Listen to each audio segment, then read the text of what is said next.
आज मी बनवणार आहे लग्नाच्या पंक्तीतील तर्रेदार उसळ बनवणार आहे। कढईत मी तेल घातले, जिरं, मोहरी, हिंग घातलाय। मोहरी आपली तडतडली आहे, त्यात मी तेजपत्ता, कांदा, आलं लसूण पेस्ट परतून घ्यायचे आहे।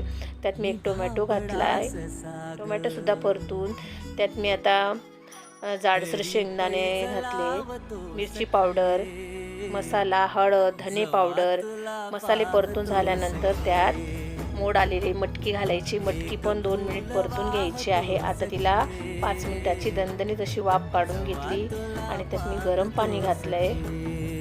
आता परत 2-3 मिनिटाची वाफ काढून घ्यायची आहे आपल्याला।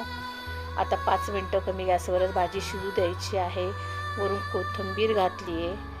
बघा आपली मिसळला खूप मस्त तरीसुद्धा आलेली आहे आणि तर्रीदार आपली उसळ तयार झालेली आहे। तर नक्की करून बघा। चॅनलला